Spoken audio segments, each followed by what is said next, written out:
Dark Northwest is a horror-themed podcast that is intended for mature audiences. Listener discretion is advised. Thank you for listening to episode 6 of Dark Northwest. If you'd like to see our show grow and continue, please consider leaving a review, engaging with us on social media, or telling a friend about the podcast. Patreon is another way that you can help support this independent production. If you'd like to become a sponsor for the podcast, please reach out by visiting darknw.com. You can click on the links in the show description to learn more. Now, without further ado, let's start the show. You are listening to Dark Northwest, created by Ron Leota and Kirsten Fay, starring Arden, Kirsten Fay, Robbie Clifford, and Ron Leota, narrated by Alex Gardapi, featuring Cassandra Schwartz, John Badur, Andrew Latham, Connor Toohey, Aaron Blaylock, and Zephyr Moon. Music by Aaron Edens.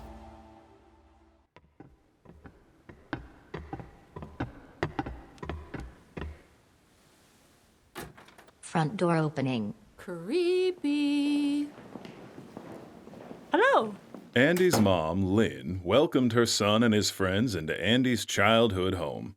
The Wong family lived in a wealthy neighborhood in North Sultan in a 1980s split-level vinyl-sided house with an ADU. They occupied the main level and currently rented the bottom floor to another family. Other than the lumber industry where Andy's father had worked for most of Andy's life, Sultan, Washington was a bedroom community where most residents commuted to work for large employers in the region. Andy's mother had been doing that while working at IBM for the past 20 years.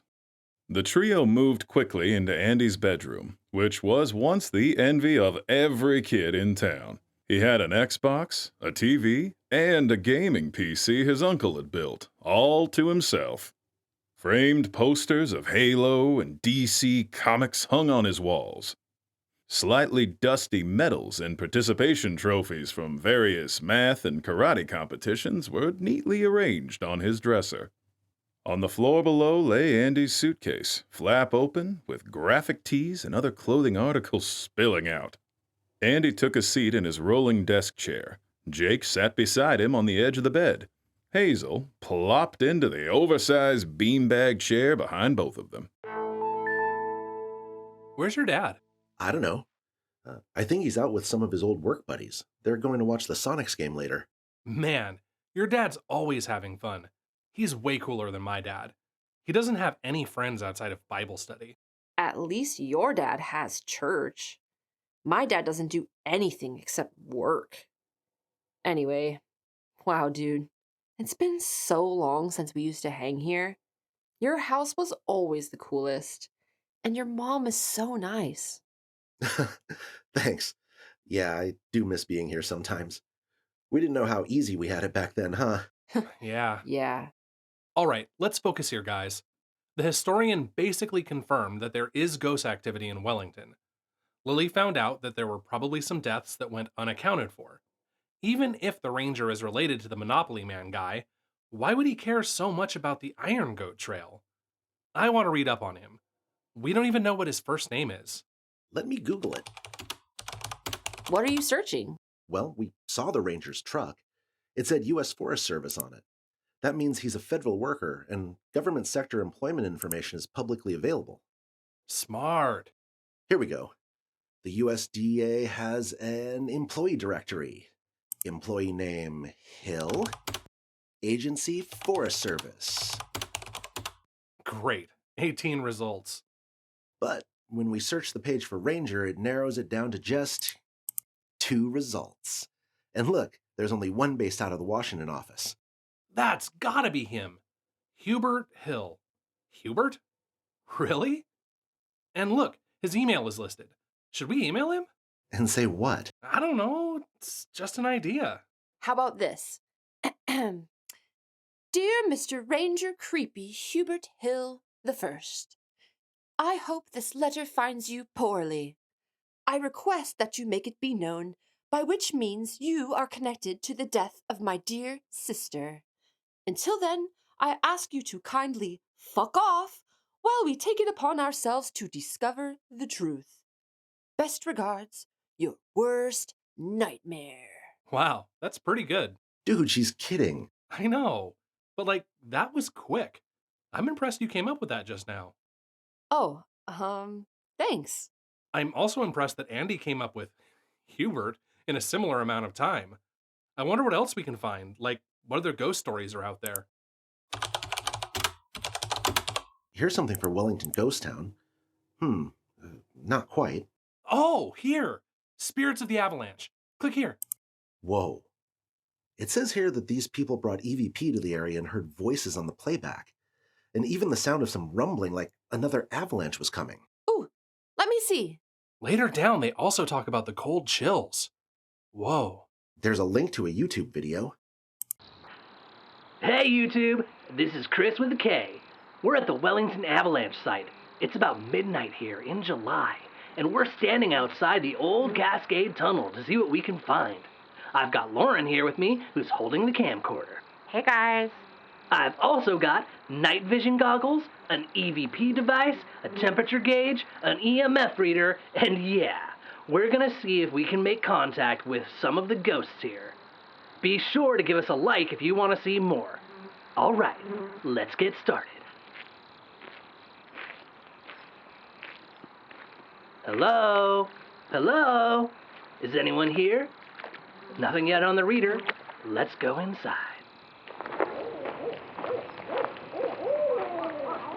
Hello? Ghosts of Wellington? Are you here with us right now? What was that? Did you hear that? I heard something. Shh. Hey kids! Ugh. Oh, I didn't mean to startle you. I just came in to say that you should come downstairs and eat something. Oh, thanks, Mom. We'll be right out. Just give us a few more minutes here first, please. 哎，宝贝，在人家女孩子面前，你这边内裤东丢一件，西散一件，会不会不好意思的？ Mom, it's fine. We're doing important research. Research? On what? We're researching the tunnel. Tons of things that we could do with the rest of winter break. Well, okay. Just don't spend too much time inside this crowded room. 衣服收一收，听到没有？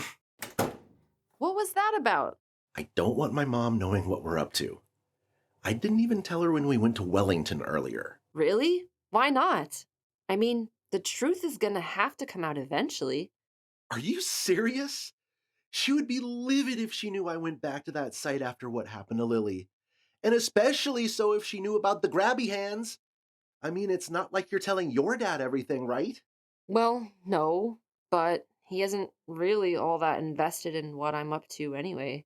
Jake, do your parents know what you're doing? No way. My mom would freak out if she knew I went back to the tunnel. Yeah, she'll find out soon enough, but there's no point in telling her now. I never told my parents anything about our ghost hunting adventures. They've always thought we were in a photography club. There's no way they'd ever approve of us poking around at that stuff. Mom always says messing with spirits can bring you bad luck, that it will stir up things out of your depth. Well, damn, Andy. Maybe you should listen to your parents more. Oh, come on. We're too far into this now to back out. Plus, I still need to know what happened. I know. Relax. It was just a joke. I'm not going anywhere.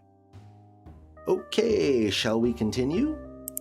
The internet sleuth proceeded to pull up Hubert Hill's LinkedIn account, which generously provided his employment history, stating that he began working for the Forest Service in 1995. Who puts all their personal information online? That's so stupid. Other details were not given up so voluntarily, like the Wenatchee Daily World digital article they found describing a hiker who had filed assault charges against the Forest Service after Ranger Hill had punched him. Hill was briefly placed on administrative leave and the case was settled out of court. So he has a pattern of abusive behavior. The friends then uncovered recent conversations about Wellington on MySpace bulletins and Craigslist, where explorers had described their experiences visiting the disaster site, climbing down the ravine, and wandering among the rusted train debris. Some claimed to have heard spooky noises in the wind, like the sound of rumbling in the distance, even on a clear summer day. Next, Andy clicked into an online encyclopedia entry about the Wellington train disaster that corroborated the historian's retelling. After exhausting the available digital content, Andy pulled up the Washington Secretary of State Library catalog and searched for content on Wellington, while Jake scribbled down a reading list of relevant books and articles published in the early to mid-20th century. They set the library as tomorrow's destination, and with an action plan in mind, the friends could finally relax and join Andy's mom for some Taiwanese popcorn chicken before parting ways. The next morning, the kids regrouped for a road trip to Olympia to read all the materials they could find on Wellington. This time, Jake finally let Hazel sit in the front seat of Andy's car.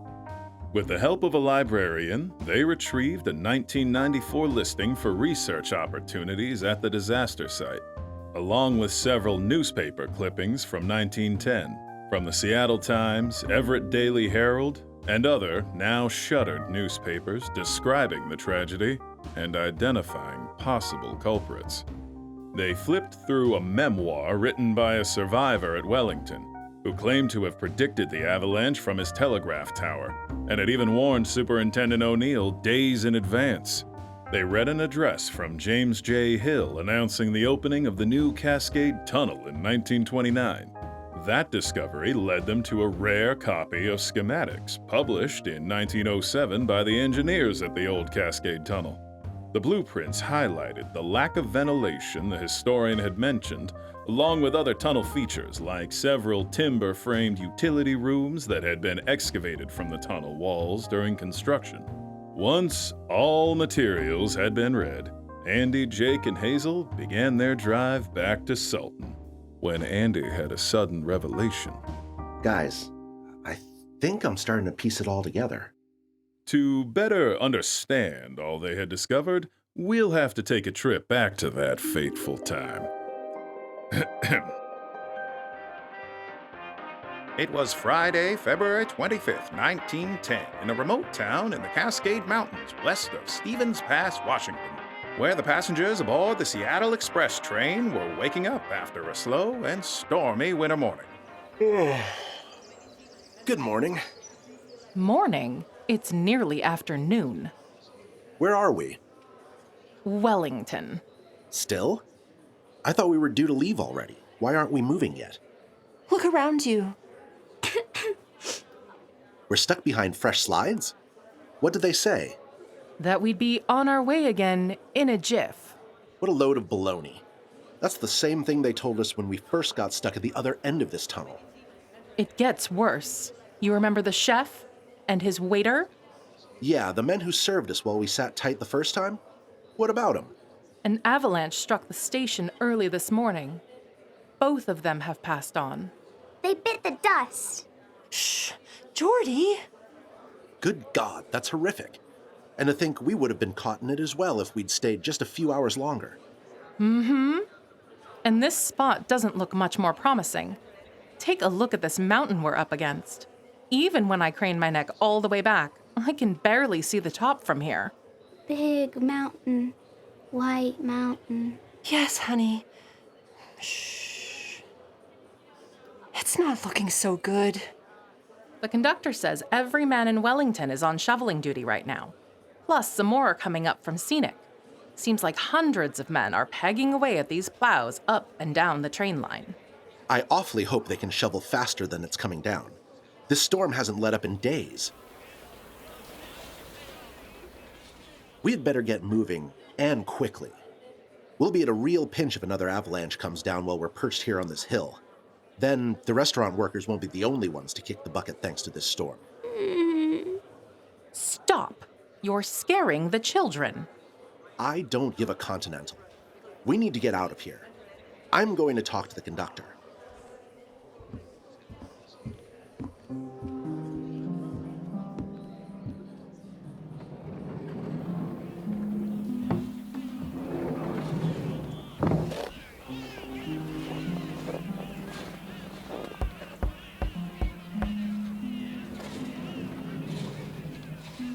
Who's there? Mr. George Yamaguchi of Spokane. May I have a word, sir? You're quite a dandy fellow. I'm a bit preoccupied at the moment, and I'm on my way out the door. Speak your mind with haste. Some of the passengers are anxious about our current location on the mountain. Aren't we all? And what would you like me to do about it? Fresh slides have covered the tracks all around us. We're stuck here until we can get them cleared. It's too bad we're burning up so much coal keeping these full rotary plows running. You're worried about coal? I don't know. I'm not totally in the know on these things, but it's on my mind, yeah. Keeping everyone heated night and day has concerned me since we first got stuck on Wednesday. On the square, usually we'd be a lot better stocked here at Wellington, but we missed the last coal delivery at Leavenworth. With the switchman strike still going, the railway scab labour can't keep up with the demand. There wasn't anyone around to attach the coal shipment to the last westbound train when it came in. Company leadership is in shambles, but none of the big shots around here will admit it. I can see you're in a tough spot, but what do you want me to tell the passengers? There are women and children back there who have got the heebie-jeebies. I can't exactly talk business to them. Tell them we'll get going soon. Level with me. Are we going to get going soon? You're tooting the wrong ringer here, man. I was told you said the same thing 2 hours ago. Riddle me this. Can't you at least back the trains into the tunnel until we're ready to depart? Folks won't stop speaking on the possibility of there being another avalanche through here. That's a no-go, sir. In that tunnel, with no ventilation, we'd choke on the coal dust from heating this train in a matter of minutes. It's far more dangerous inside the tunnel than out here where we sit. Besides, Wellington is known for being the least slide-prone area in the region. We're protected by Windy Mountain.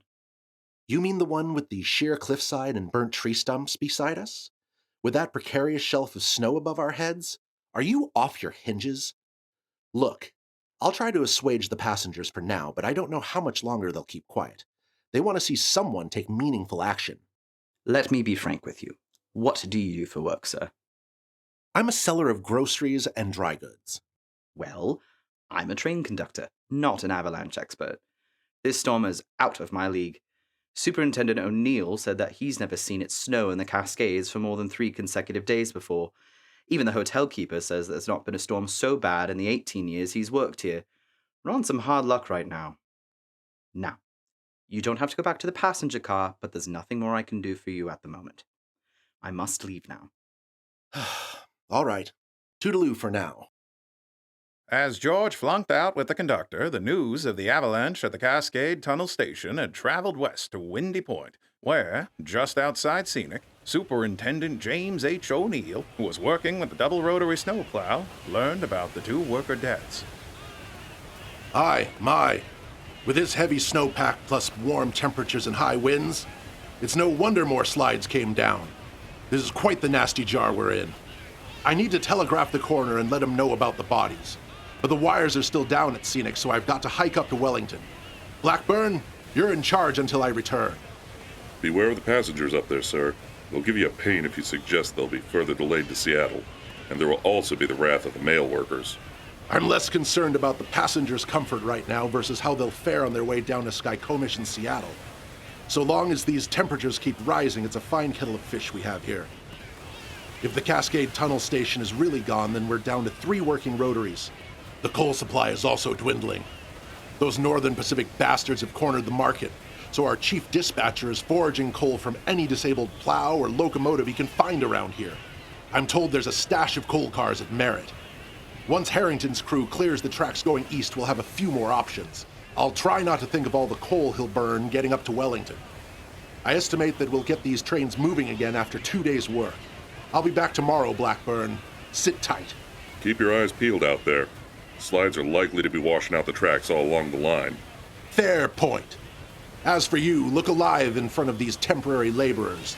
They don't seem too fond of working. All right, you lazy sons of bitches. Enough lollygagging. Grab your shovels and keep going.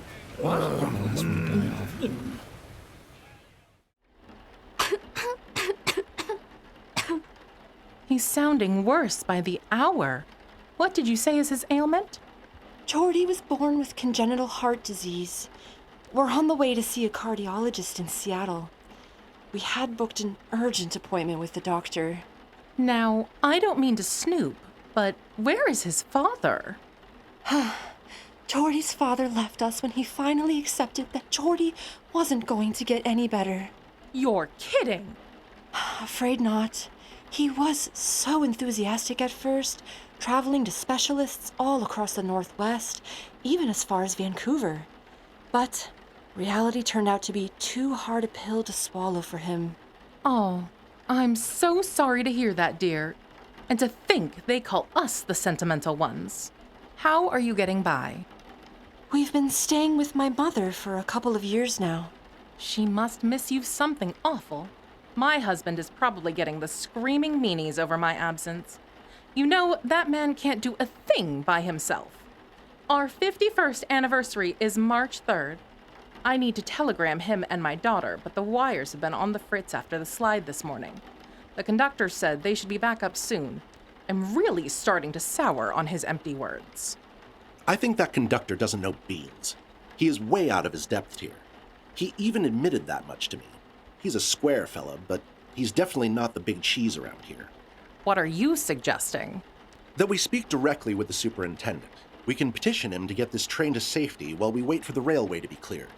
Why are you all still going on about moving the train? Come here, take a step outside. Look around at this beautiful landscape. Change the air. Don't let these hysterical women get to your head. There's never been an avalanche at Wellington in the history of the railroad. You all are giving yourselves white airs for nothing. There had never been an avalanche at the Cascade Tunnel station either until last night. Oh, quiet down, you old goat. Hey, enough. We've been sitting around all day without another update. Do they take us for fools? This is bogus. Here, sign this. I'm going to take it to the superintendent.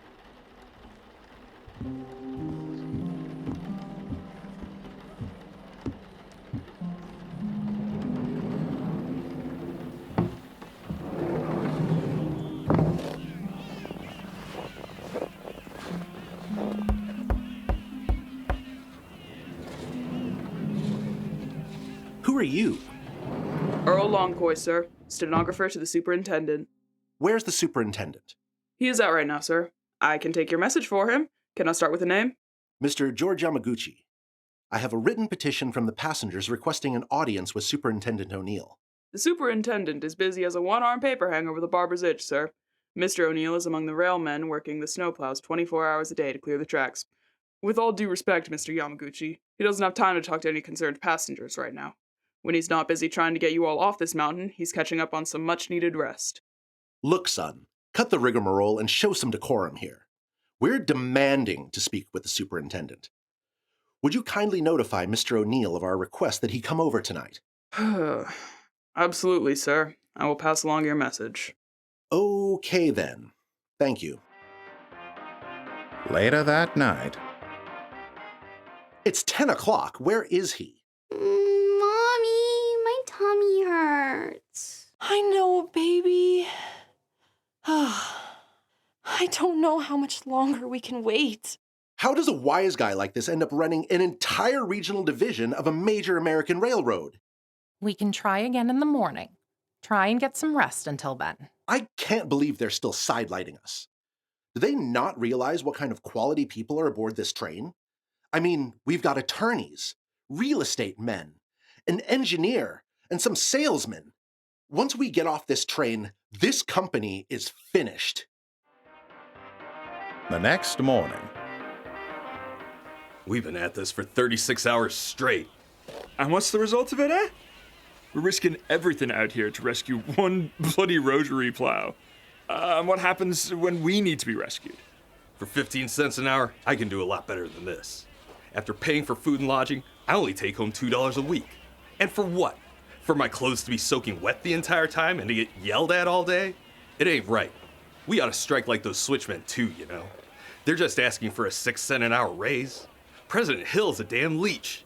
He got his and thinks we don't deserve a lick of it. They're talking about replacing us with Italians, because they'll do the job for less. What do Italians know about the snow? What are the Irish? Well, not loads, but more than the bloody Italians do. And the Hills and all them bosses, they're just a bunch of bloated aristocrats. They're all off their onions if they're thinking we're just going to take this abuse. Someone had ought to teach them to acknowledge the corn. After a gargantuan effort spent breaking through the latest snowslide at Windy Point, O'Neill and his crew finally reached Wellington with the newly rescued double rotary plow. Upon arriving, his stenographer hurried to his side. The superintendent, sir. The passengers are adamant that... What did I tell you last time about dealing with those persnickety passengers, boy? That you do not, under any circumstances, wish to speak with them. Correct. And to make up some excuse. What did you tell them? That you were hitting on all cylinders, working the plows day and night, and as a result, you were too sleepy to meet them. Attaboy. And did they buy it? Yes, sir. But... But what, son? Well, they're asking us now if we can move them under a nearby snow shed, in case some more slides fall. The passengers are nervous about where they're stopped, right? Tell them we've already stationed them at the safest place around. They have to wait on the double tracks, else we can't get the snowplows around them. Furthermore, a snow shed will only cover one of the trains. So which one are they going to pick? Snow sheds get built in the most slide-prone areas anyway. Point out to them how there isn't one at Wellington. The smart ones will get it. What about the spur tracks besides the tunnel, sir? Some passengers have asked if we can move them there. And use up what little coal and manpower we have left to clear the snow and idling engines off them first? That would be a minimum of 2 days' effort that we could otherwise spend clearing the main line. Plus, that's against standard operating procedure, and I'm not convinced the passengers would be any better off. Why are you even entertaining their boneheaded ideas? The passengers are getting restless, sir. Some of them are threatening to walk down to Scenic themselves. Well, they're welcome to pick up a shovel and join us while they're at it. Anyway, the sun will be coming up soon, so off with you. I need to get back to work. Do you follow? After a brief rest at Wellington, which included transferring coal out of the stationary engines and motor shed, O'Neill and his crew of railmen headed back toward Windy Point to start clearing the line west of Scenic. However, luck was not on their side. In their brief absence, another slide had come down at Windy Point at the exact site of the slides they had spent the previous 2 days working to clear. Where's Harrington with the goddamn rotaries and the extra coal? It doesn't matter. There's no way we can clear this slide with rotaries. They would choke on all the broken timber. We're looking at another 2 days of shoveling just to give the double rotary a fighting chance, boys. Back her up to a safer place on the mountain and keep the engines fired up. Get to it! I talked to the other men. Most of them are on our side in this. Now, let's take the ball and run. Are you ready? Ready. Mr. O'Neill.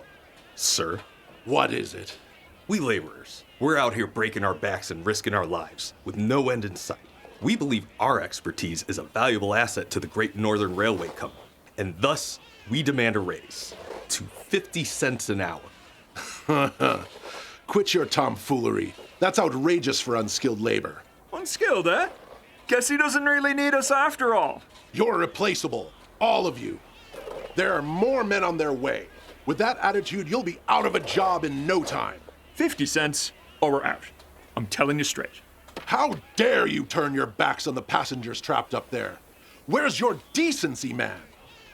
How dare you and your superiors get everyone into this mess and then ask us to take the fall for it? We're done here. Our terms are non-negotiable. Find us when you're serious. Come on, boys. Let's rally the others. After days of unending Sisyphean efforts by hundreds of men raging against the winter storm, O'Neill had to finally admit to himself that the people aboard the trains at Wellington, for the foreseeable future, were utterly stranded. This particular pickle was unlike one he'd ever seen in his 20 years as a railman. Back at Wellington, word of the workers' strike had spread, and passengers aboard the Seattle Express train were becoming increasingly rattled. Look at all these idlers. Ugh. All these railmen here, standing around, flapping their gums, and I can't believe O'Neill still hasn't turned up. You're still bitter about that. How much longer will we be here, do you think? 3 or 4 more weeks by the look of it. May I have a word, sir? Yes, sir. Where's the superintendent? As I told you, sir, Mr. O'Neill is very busy. He has been working non-stop alongside the other railmen to clear the tracks west of here and get you on down to your final destinations. Where is he now? He is down in Scenic on some important railway business. Oh, railway business, eh? Yes, sir. Aw, shucks. Would you send a wire or telephone to Scenic to tell Mr. O'Neill that we want to see him right away? We insist upon it. I can't do that, sir. Why not? Because Mr. O'Neill is sick in bed. He wouldn't be able to receive such a message, much less act on it. Sick in bed? Applesauce! You just said he was in Scenic on important business. Yes, sir. Both are true. I need some fresh air. If I work a week, getting soaking wet all through my clothes, I can manage to pull a couple of greenbacks. Doesn't look good enough to me anymore. I quit. What about you, man? I'm a man with a rap sheet. I gotta take any job I can get. Nonsense, man. Where there's men, there's work. I'm leaving too. But what about the passengers? Oh, right. How could I forget about them? Goodbye, everyone. Only the Lord knows when you'll be leaving here. We're off now. Toodly-doo. Those men will be breaking a decent trail. We should seriously consider going off after them. It might be our only way off this mountain. It's already too late in the day for an adventure like that. Tomorrow, then. Let's get out of here tomorrow morning, first thing after breakfast. I don't know. If it keeps raining like this, that walk is going to be slippery. What if, instead, we can find someone else in authority who would agree to move us to a safer location until they can clear the tracks?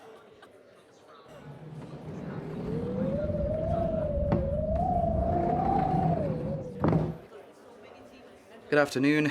Here's another 2 buckets of melted snow for drinking and washing up. Longcoy behind me has hot food for those who can't make their way down to the hotel for their meal. Thank you. What do you say to the nice young man? Thank you. Conductor, we'd like to be moved off this mountain, either into the tunnel or on the spur tracks or under a snow shed. There's got to be a better solution than to just leave us here at Wellington. We're one freeze-thaw cycle away from that snow shelf on the mountain collapsing and burying us all. Move the trains using what little coal we have. Mr. Yamaguchi, we have talked about this before. It's not happening. Then we must insist on speaking to the superintendent. He's still working the double rotary on his way up from Windy Point. When I spoke with him this morning, he said we may very well get away this afternoon. This afternoon? With all those railmen walking off the job? Rubbish! His hands are tied. What do you want him to do? Turn back the time? Thank you. Now, if you'll excuse me, I must go. Swell. Thanks a lot. You think you know more than the Iron Goats themselves? We've been operating in this area for 17 years now. And what's your brilliant half-baked idea, huh? Why are they spending all of this effort playing in the snow when they could be evacuating us off this train? I can't believe it's our 6th day stuck at Stevens Pass, and it feels like a month. I'm never making this trip in the winter again. Let's go over O'Neill's head and telegram the newspapers, the Chamber of Commerce, or anyone in Seattle who will listen. Now that's not a bad idea. We can land a blow on them that they'll actually feel.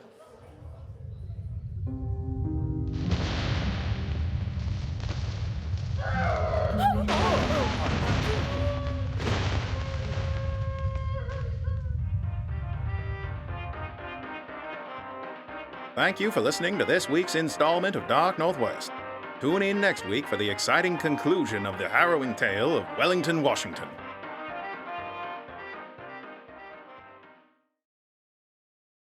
Greetings, Darklings! Ron here, co-creator of Dark Northwest. Thank you so much for joining us for episode 6 of Dark Northwest. We want to give a big ol' thank you to our Acolytes of the Dark on Patreon who helped make this episode possible. Greg, JP, and Sean Zan. An extra special shout out goes to our Heroes of the Dark, Rainbow, who wants to welcome any friends of DeSoto that came to listen from our Jumbotron on the Greatest Trek podcast, my old adventuring buddy, Mr. Bond, Dr. Steve, who is somehow not the tallest fan of Dark Northwest, and Zachary Smith, who paid me to say he's my personal favorite. If you'd like to support this independent production and get access to bonus content, visit patreon.com/darknwpodcast. For more information, including sound effect attributions, check out darknw.com. Join us next week for episode 7 of Dark Northwest.